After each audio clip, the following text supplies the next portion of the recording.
ফারাক্কা বাঁধের প্রভাবে শুকিয়ে যাওয়া পদ্মা আর তার শাখা নদীগুলো এখন কেবল দুধু বালুচর, কিন্তু দৃশ্যপট এবার বদলাতে যাচ্ছে।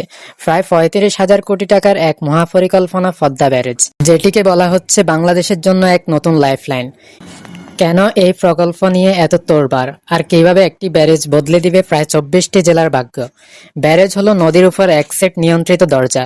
যখন পানি বেশি হবে দরজা খুলে দেওয়া হবে, আবার যখন খরা বা শুষ্ক মৌসুম তখন এই দরজাগুলো আটকে দিয়ে নদীর পানিকে জমিয়ে রাখা হবে।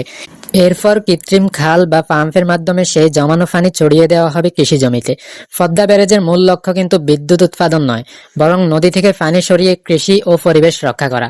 এই স্বপ্নের শুরু আজ থেকে প্রায় কয়েক বছর আগে নয়, বরং গত শতাব্দীর ৬০-এর দশকে।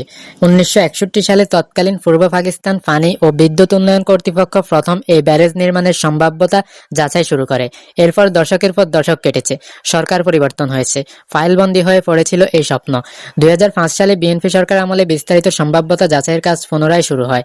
পরে ২০০৯ থেকে ২০১৩ সাল পর্যন্ত দেশি বিদেশি বিশেষজ্ঞরা এর উপর বিশাল এক প্রতিবেদন জমা দেন, কিন্তু নানা জটিলতায় তা বাস্তবায়নের মুখ দেখেনি।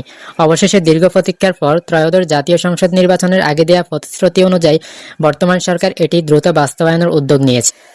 আমাদের কেন এই ব্যারেজ দরকার? উত্তরটা লুকিয়ে আছে ফারাক্কায়। উজানে পানি প্রত্যাহার করার কারণে শুষ্ক মৌসুমে পদ্মার প্রবাহ আশঙ্কাজনকভাবে কমে যায়। ফলে নদী শুকিয়ে যাওয়ার পাশাপাশি সমুদ্রের লোনা পানি ঢুকে পড়ে লোকালয়ে। এতে করে সুন্দরবনের জীববৈচিত্র্য যেমন ধ্বংস হচ্ছে, তেমনি ব্যাহত হচ্ছে নৌ চলাচল। কৃষি ও মৎস্য খাতে প্রতি বছর হাজার হাজার কোটি টাকার ক্ষতি হচ্ছে। এই বিপর্যয় ঠেকাতে পদ্মা ব্যারেজ প্রকল্প সরকার সর্বোচ্চ অগ্রাধিকার দিচ্ছে। এই বিশাল কর্মযজ্ঞটি মূলত হবে রাজবাড়ী জেলার পাংশা উপজেলায়। প্রায় ২.১ কিলোমিটার দীর্ঘ এই ব্যারেজ থাকবে ৭৮টি স্পিলওয়ে, সাথে থাকবে ১৮টি আন্ডার স্লুইস, যা নদীর পলি বা মাটির আস্তরণ সরাতে সাহায্য করবে। এমনকি মাছের চলাচলের জন্য এখানে থাকছে ২টি ফিশ পাস।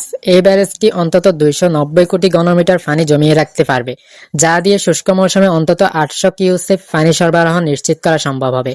এই ব্যারেজের মাধ্যমে প্রায় ২৯০ ঘনমিটার পানি সংরক্ষণের আশা করা হচ্ছে। সংরক্ষিত ওই পানি বন্টনের জন্য ৩টি অবটেক কাঠামো নির্মাণের পরিকল্পনা করা হচ্ছে। যে নদীর উপর ব্যারেজ নির্মাণ করা হয় সেটি পানি প্রবাহ নিয়ন্ত্রণ এবং বন্টনের জন্য যে বিশেষ অবকাঠামো নির্মাণ করা হয়ে থাকে সেটি অবটেক অবকাঠামো নামে পরিচিত। এই প্রকল্পের সুবিধাভোগী হবে দেশের প্রায় ২৯ লাখ হেক্টর কৃষিজমি।